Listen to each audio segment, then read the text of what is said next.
Bom dia, paz do Senhor. Hoje, dia 29 de dezembro de 2020, uma terça-feira, um dia maravilhoso que o Senhor já nos deu, já tornou realidade sobre a tua vida, sobre a tua casa, a tua família. Estamos como quem sonha, né? 29 dias do mês de dezembro, estamos a 2 dias, né, de terminarmos o ano de 2020. E o Senhor, durante todo esse período, nos abençoou, nos livrou, nos supriu, nos guardou, nos protegeu, nos abençoou ao sairmos, ao entrarmos, ao permanecermos. O Senhor esteve conosco no nosso deitar, no nosso levantar. Em todas as coisas o Senhor foi maior, por isso a Ele todo louvor, toda honra e toda glória. Estamos lendo a palavra do Senhor, como todos os dias, e dando continuidade aqui a Mateus capítulo 7. Mateus capítulo 7 é o último capítulo do Sermão da Montanha, né?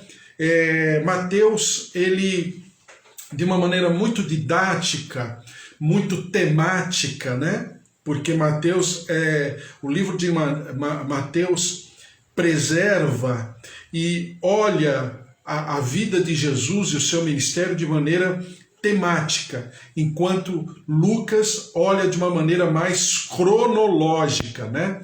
Você percebe que são abordagens em relação à palavra de Deus, em relação à vida de Jesus, ao seu ministério e também às suas palavras, aos seus ensinos.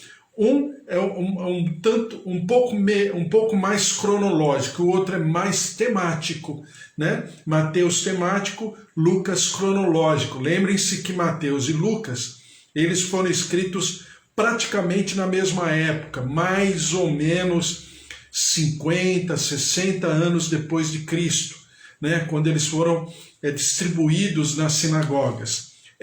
Também você percebe que eles têm uma base, né, de estudo, de plataforma, né, um pano de fundo para poderem escrever, que é o livro de Marcos, né? Daí se chamar Protomarcos, né? O livro de Marcos que está na nossa Bíblia, está no meio, entre Mateus e Lucas. Mas, na verdade, Marcos foi escrito primeiro, porque Marcos foi quem documentou de uma maneira mais lógica, mais resumida, tudo aquilo que o Senhor Jesus fez no seu ministério de 3 anos. E enquanto que Mateus e Lucas, eles a partir e por causa do livro de Marcos, eles trabalham a perspectiva de como eles olham a Jesus, né? Então, Mateus olha Jesus como rei, Marcos olha Jesus como o servo, né? Lucas já olha Jesus de uma maneira muito mais messiânica, né, um prometido, e João enxerga já o Jesus espiritual, o Jesus que, não obstante ser homem, mas também é 100% Deus, né? Então você tem essas maneiras de enxergar uma mesma história, uma mesma circunstância, de vários ângulos, né?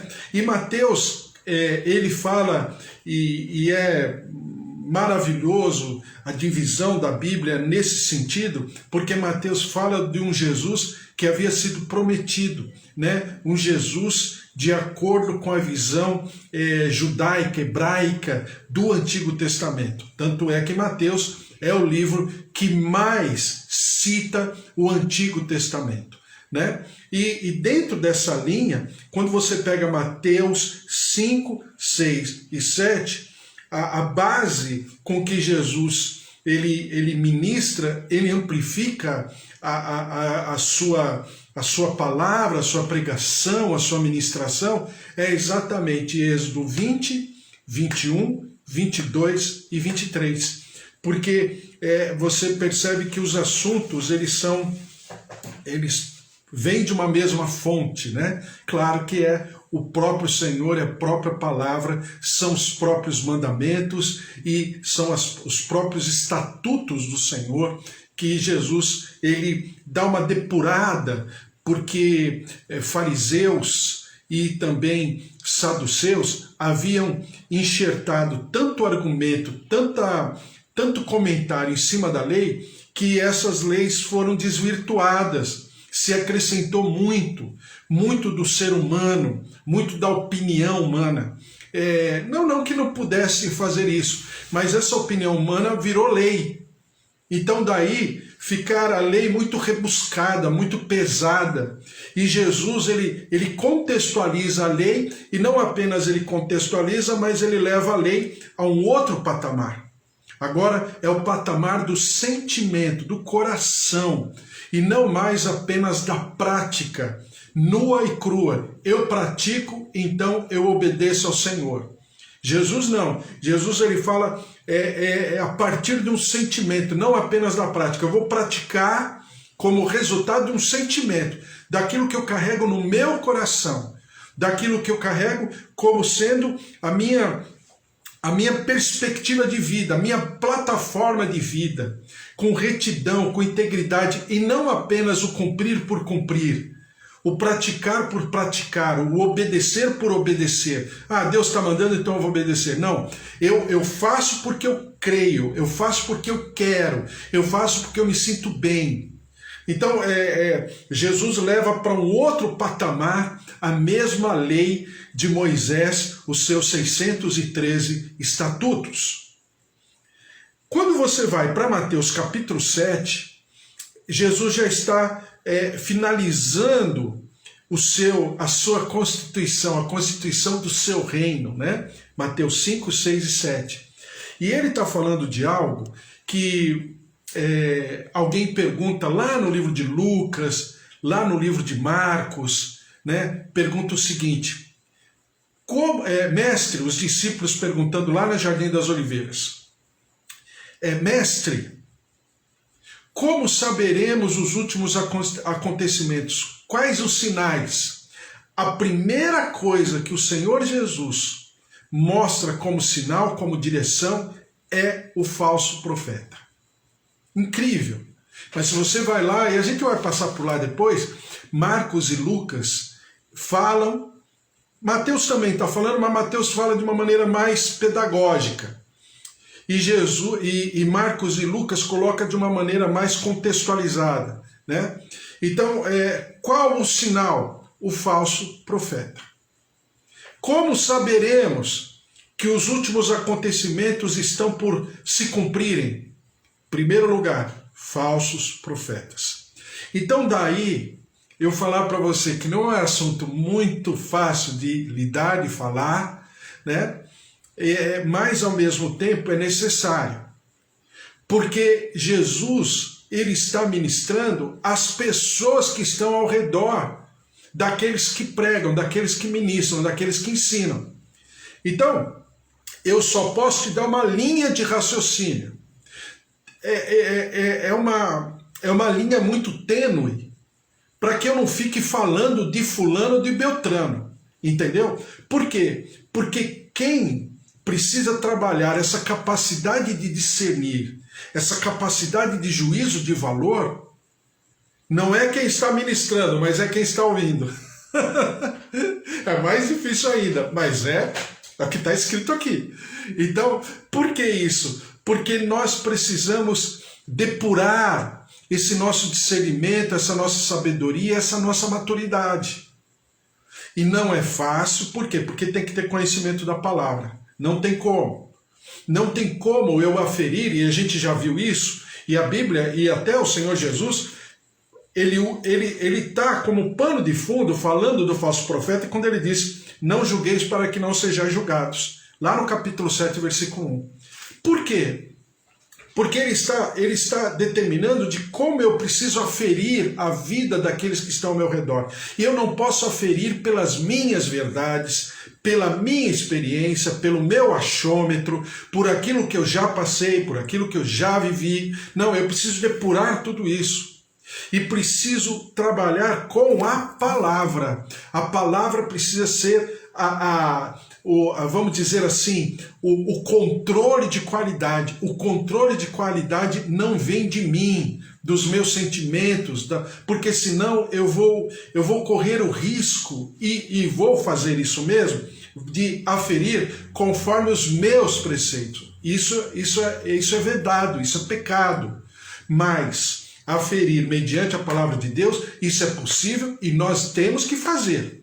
Não é assim que diz a palavra, que eu até coloquei o texto aí para vocês em outras vezes, de que a palavra diz que nós devemos, né? Deus falando para Abraão lá antes da destruição de Sodoma e Gomorra, né? Deus falando para Abraão. Lembram-se? Os anjos e Deus foram visitar Abraão, avisar do nascimento de Isaque. Aí, claro, Deus aproveitando que estava com seus anjos e foi cumprir as tarefas. Qual? Porque o clamor de Sodoma e Gomorra estava chegando ao altar do Senhor. E o Senhor fala com Abraão e os anjos: eu vou aferir, eu vou conferir aquilo que eles estão clamando, está chegando diante do meu altar, se é realmente isso que está acontecendo. E aí os anjos vão para cumprirem o juízo do Senhor em Sodoma e Gomorra, enquanto Deus fala para Abraão o seguinte: Abraão, farei de ti uma grande nação, nações sairão de você, herdeiros que pratiquem a justiça e o juízo. Está escrito lá. Então, nós somos os herdeiros que praticamos a justiça e o juízo. Mas antes disso está falando, aqueles que têm a palavra no seu coração. Aqueles que meditam na palavra no seu coração. Então, a partir da meditação, a partir do alimento que é a palavra, eu vou praticar a justiça e o juízo. Como? Apontando o dedo para as pessoas? Não, mas aferindo os seus frutos. Aferindo quem são, não pelo que dizem, ou não pura e simplesmente pelos seus dons. Já falei para você, nós nunca seremos aferidos pelos dons, porque Deus deu dons aos homens. Não é o dom que vai determinar quem é a pessoa. Dom é dom. Dom pertence a Deus, tem um dono. Esse dom, ele me entregou para que eu seja mordomo dele, para que eu sirva ao corpo, para que eu sirva a humanidade por causa desse meu dom. Então esse dom, ele vem sobre a minha vida para eu servir. Não é para eu ficar colocando holofote, venham receber o meu dom, venham porque eu tenho esse dom. Em outras palavras, é assim que as pessoas fazem, né? Elas colocam o dom que elas fazem como odor, né? O odor do ministério. Venham porque aqui vocês vão receber. Cuidado, isso é muito sério. Ainda que aquelas pessoas sinceras, honestas, que estão lá, estão recebendo da parte de Deus, porque aquele dom está sendo exercido sobre o povo de Deus, isso não é prerrogativa para que aquele ministro não seja ferido.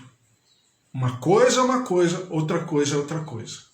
Então eu identifico o dom, eu louvo a Deus por aquilo que está acontecendo, eu me alegro, eu regozijo.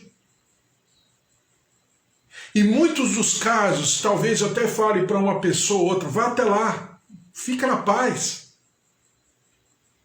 Que o Senhor se derrame sobre a tua vida através de fulano de tal. Daí, eu endossar, eu corroborar, comungar com a vida daquela pessoa, com seus frutos, é uma outra coisa.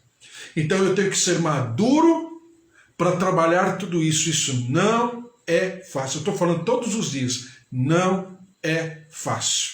Bom, então vamos lá. Mateus capítulo 7, versículo 15 diz assim: acautelai-vos os falsos profetas que vos apresentam disfarçados em ovelhas, mas por dentro são lobos roubadores. Então o que eu tenho que ver? Já li tantas vezes o texto que eu não vou ler. Mateus 7, de 15 a 23. Mas diz assim, em primeiro lugar, eu coloquei alguns pontos. Relativização da palavra. São aqueles que, nas entrelinhas, de maneira subliminar, quando estão falando, ou ensinando, ou ministrando, ou falando nas redes sociais, ou assim comentando, você percebe que essas pessoas não atribuem à palavra de Deus a sua verdadeira consistência e a sua verdadeira infalibilidade. A palavra de Deus é infalível. Repita comigo. A palavra de Deus é infalível. Qual? Toda.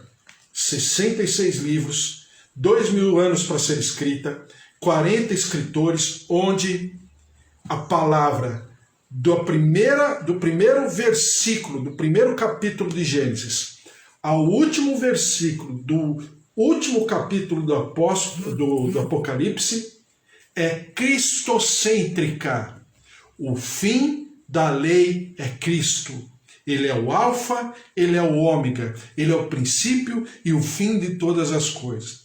Então, existem alguns que relativizam, apequenam a palavra de Deus.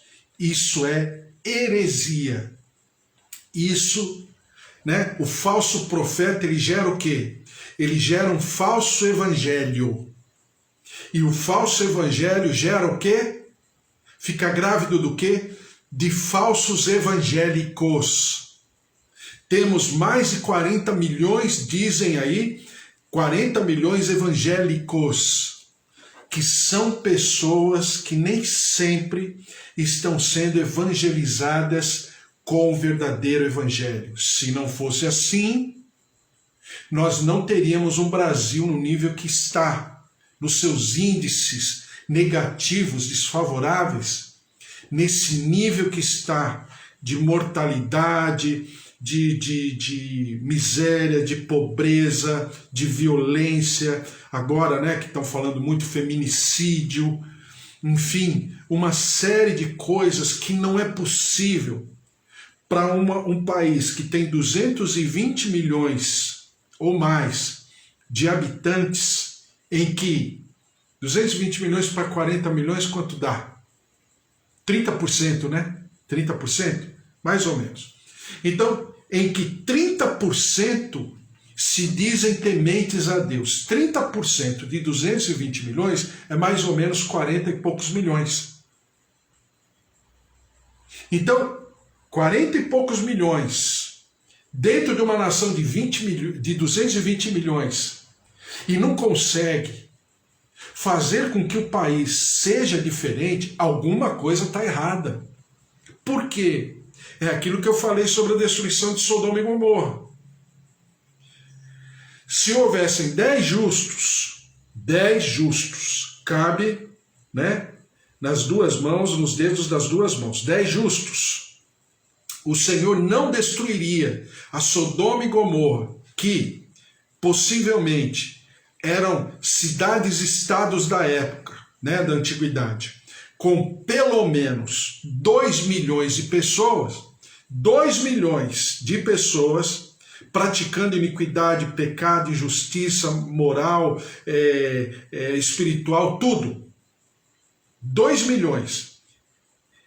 Mas 10 pessoas, diante de 2 milhões, 10 pessoas justas, o Senhor não destruiria a cidade. Não é o que aconteceu. Foi mais fácil tirar aquele, aí eu que estou falando, Deus não fala assim de Ló, eu que estou falando. Uma pessoa meia boca, vai, Ló. Foi mais fácil tirar Ló de lá e a sua família do que ter misericórdia pelas duas cidades. Então, se aconteceu isso lá em Sodoma e Gomorra, Nós precisamos clamar e nos derramar diante do altar do Senhor pelo Brasil. Não adianta levantar bandeira, não adianta ser um cristão, um protestante, um evangélico, seja lá qual a nomenclatura que você se utilizar melhor, que você acha que te cabe. Não adianta levantar bandeira, ir para as ruas, falar a favor daquele ou em detrimento do outro. Não adianta, porque um homem de Deus não é ativista. O homem de Deus é justo aos olhos de Deus. E para alcançarmos essa constituição de servo, de alguém que se humilha diante do altar do Senhor, tem que estar no altar do Senhor. Glória a Deus para os que fazem isso, levantam bandeiras, vão para as ruas, são ativistas. Eu não estou falando que é pecado, eu só estou falando que não é consistente em relação ao mundo espiritual, porque tudo que nós fazemos é no mundo espiritual. É o mundo espiritual que é mais real, não é o mundo físico. Não adianta eu me colocar, me contrapor contra fulano ou beltrano, pura e simplesmente no físico. Aqui, não adianta. É na oração, é no clamor, é na humilhação diante do altar do Senhor. Obviamente, todos que fazem isso, eu comungo com essas pessoas, eu tenho uma grande admiração, mas desde que haja também um compromisso do verdadeiro servo de Deus, que é estar no altar do Senhor, né? Alguém já disse o seguinte: quem ora não precisa de mais nada, né? É que nós, geralmente, o nosso povo diz assim: olha, já fiz de tudo, agora é só orando mesmo. Que oração é essa? Essa oração já vai começar meia boca. Olha a maneira com que a pessoa fala da oração. A oração é a capacidade que eu tenho de falar com Deus e Deus falar comigo. Ao invés de eu colocar como primazia, como primordial, como principal, como necessário, como essencial, fundamental, eu coloco a oração assim, só pelo vocabulário da pessoa, só pela palavra. E aí, nisso eu me associo a Dom Gossetti, quando escreveu aquele livro, Há Poder em Suas Palavras. Só pela palavra que a pessoa falou, já o mundo espiritual já sabe que oração, que nível de oração tem aquela pessoa. Mas a Bíblia fala que a oração do justo pode muito em seus efeitos. Não é? Não é Tiago que diz? Comparando o servo de Deus com Elias? Falando assim, Elias era sujeito às mesmas paixões, mas ele orou. Então, é assim que se faz. Elias tinha uma situação lá em relação a Jezabel, a Acabe, muito ruim.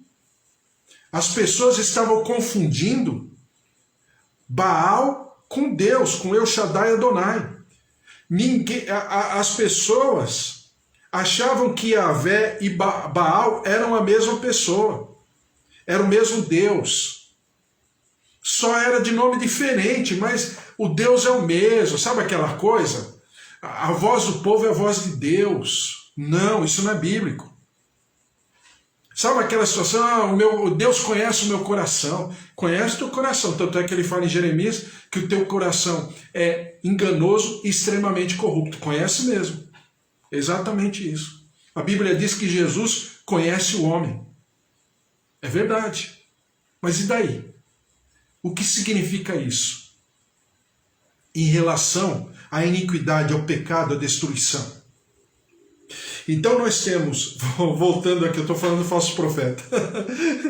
Então nós temos falsos profetas que pregam falsos evangelhos e que formam falsos evangélicos, falsos cristãos, que acham que são cristãos, mas não são. Porque não foram mudados na sua maneira de ser, têm o mesmo vocabulário, tem as mesmas práticas. Ah, mas tudo é igual, porque né, a nossa geração, a liberdade. Não, não é assim.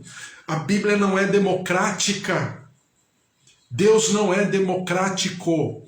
Não obstante, ele dá liberdade de expressão. Não obstante, ele dá liberdade ao homem, o livre-arbítrio, o Estado de Direito irrestrito para todo mundo. Eu é que tenho que saber o que eu vou fazer com esse direito, com essa liberdade. Claro. Deus não está pegando numa rédea, num tacão e pegando a pessoa, colocando no cabresto e falando, faz isso, faz aquilo. Não é nada disso. Deus dá liberdade para mim e para você. Eu estou aqui hoje porque eu sou livre. Eu estou conversando com você porque eu sou livre. Eu estou aqui porque eu quero estar. Porque eu coloquei um compromisso diante de Deus. E assim eu vou viver durante toda a história da minha vida. Pronto. Porque eu quero. Então, esse evangelho meia boca, com pregadores meia boca, vão gerar o quê? Uma igreja forte? Evangélicos fortes, como chamam aí fora? Mas nem a pau. Não tem como, não tem liga, não tem conexão. Primeiro, relativização da palavra. Segundo, enxertam a palavra lendas que não vieram da parte de Deus, promessas, palavras que não vêm da parte de Deus, colocam os dons em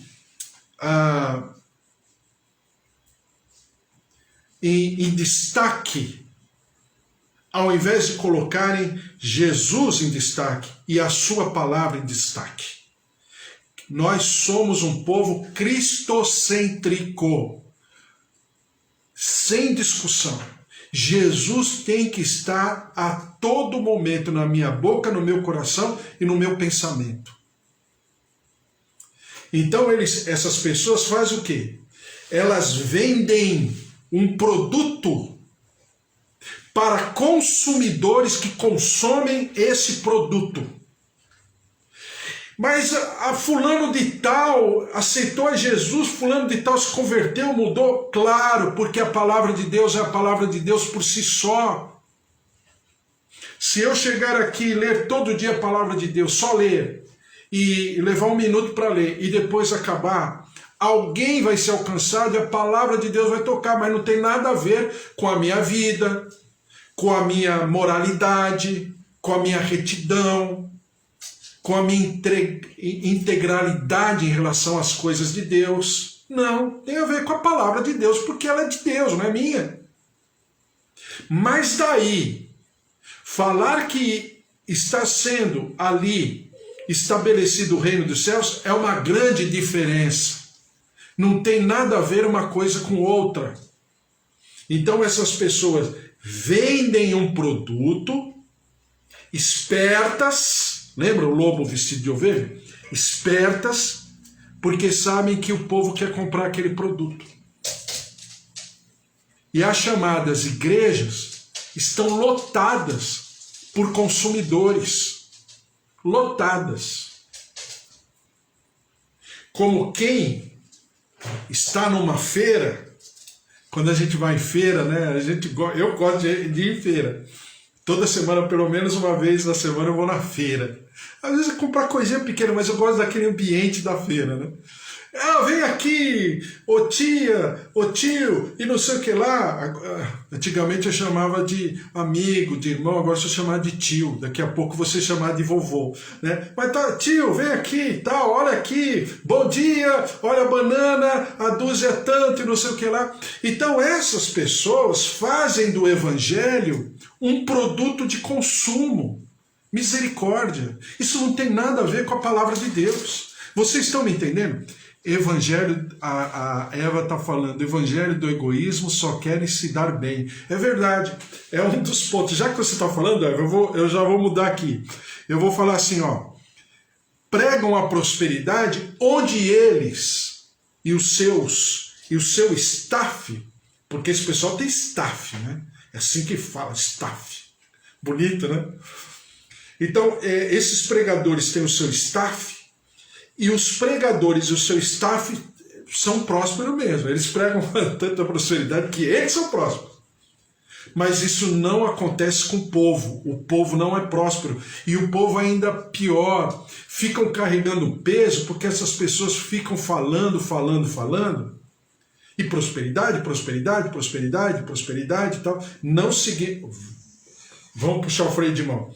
Não significa que o nosso Deus não seja próspero. Não significa que o povo seja próspero. Mas a prosperidade que eles vendem, na verdade, são valores físicos, temporais. E a prosperidade de Deus, uma prosperidade que Deus expressa, é uma prosperidade eterna. Não do material circunstancial. Também é, mas não é esse o projeto, não é esse o objetivo.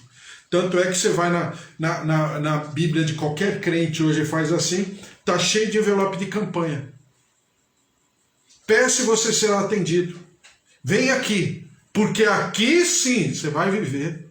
E aí fica vendendo, fica produzindo.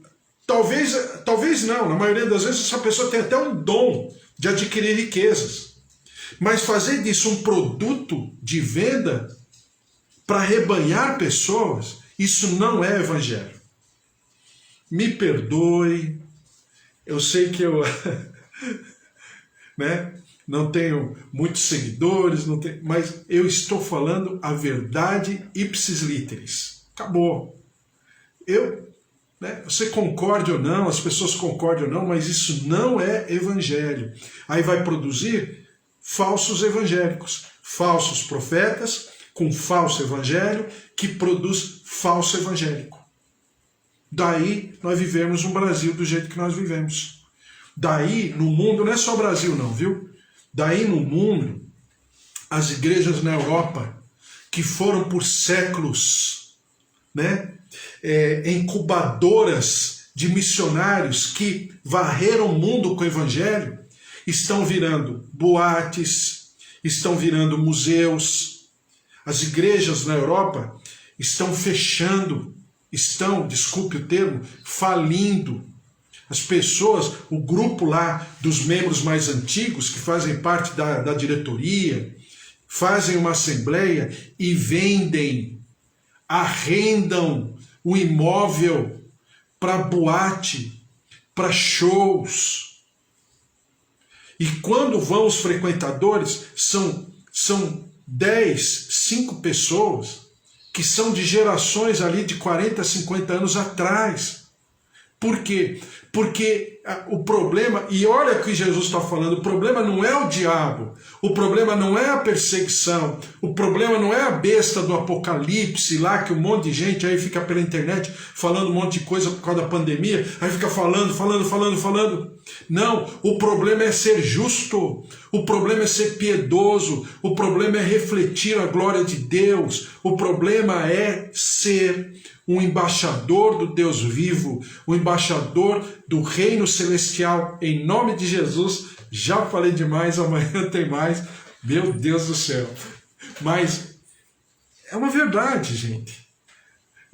Então, essa coisa, banalizam, relativizam a palavra, deixam a palavra mais, apequenam a palavra, deixam a palavra em alguns textos. Eles não falam literalmente, mas você entende isso. É como se fosse lenda. Não é para hoje. Isso não é evangelho. A palavra ela é inteira, ela é inteira. Aos olhos de Deus ela é um livro só, porque falam de um mesmo assunto, Jesus Cristo. Pronto. Então, as pessoas começam a falar, isso é para hoje, isso aqui não é para hoje, isso aqui era do tempo da lei, isso aqui não era do tempo da lei.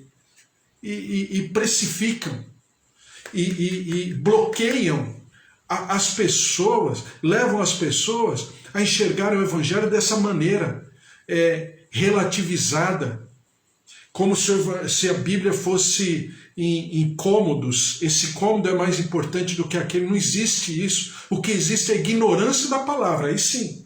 Porque a pessoa então não entende, ou nunca estudou, ou não sabe direito, não conhece, vai ficar falando besteira. Aí todo mundo ouve. Por quê? Porque tem um monte de gente lá, ouve tudo aquilo e fica reproduzindo aquilo. Ah, mas isso é do tempo da lei. A pessoa não sabe nem o que é lei.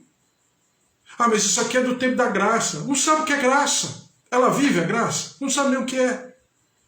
Então são pessoas fracas, frágeis, que ocupam, né, os índices de ansiedade, de depressão, de angústia, de aflição. No tempo que existia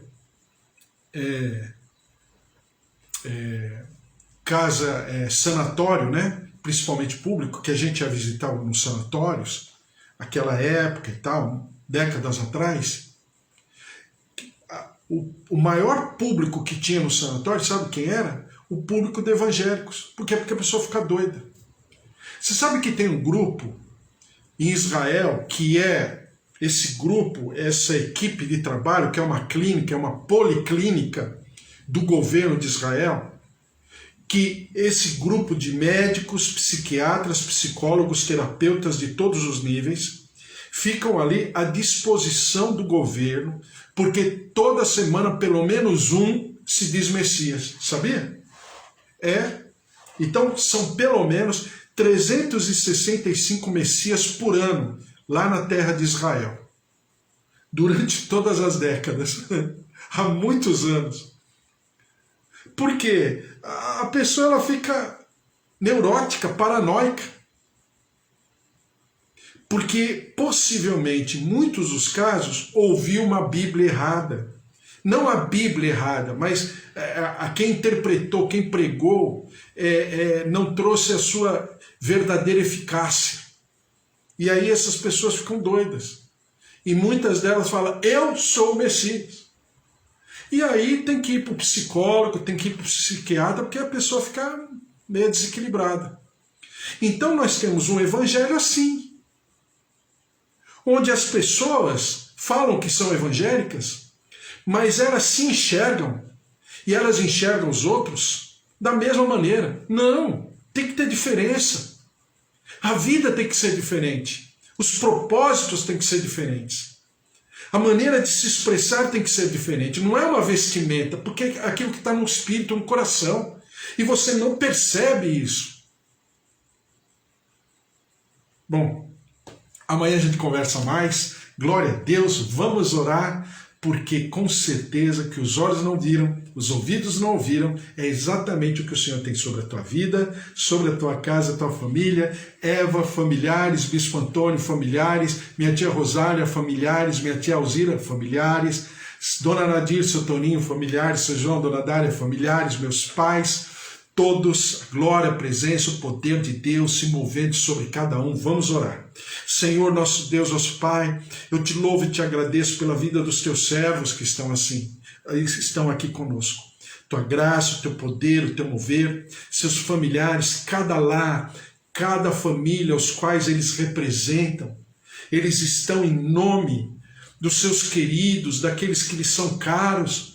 Tua graça, teu poder, tua proteção, teu livramento se manifestem sobre cada um. A tua cura, a tua saúde, o teu bem-estar, a paz que excede o entendimento, seja a marca de cada lar, de cada família, e que possa reverberar, transbordar pela nossa sociedade, pela nossa nação brasileira. Senhor, sara a nossa terra, perdoa o nosso pecado como nação, como povo, como país, perdoa a nossa iniquidade como igreja, como povo de Deus.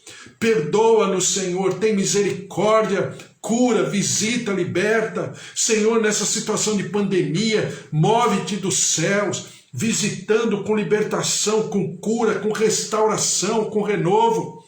Visita os nossos ossos, nosso organismo, nossos olhos, ouvidos, nossas artérias, nosso coração, nossas taxas, nossos músculos, nossos tendões. Senhor Deus de maravilhas, toca, visita, derrama-te com as tuas águas, cura, restaura, renova, ressuscita, e nós daremos ao Senhor sempre todo louvor, toda honra e toda glória, em nome de Jesus. Amém. Amém.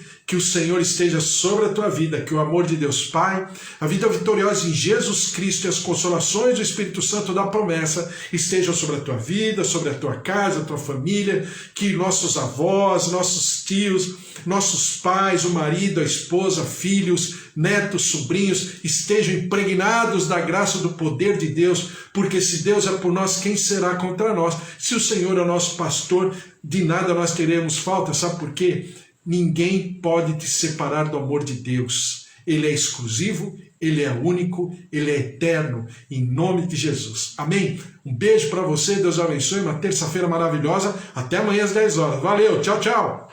As musiquinhas sempre no YouTube e no Facebook, nunca no Instagram, porque eu não estou mandando mais música para o Instagram, tá bom? Valeu, um beijo, tchau, tchau.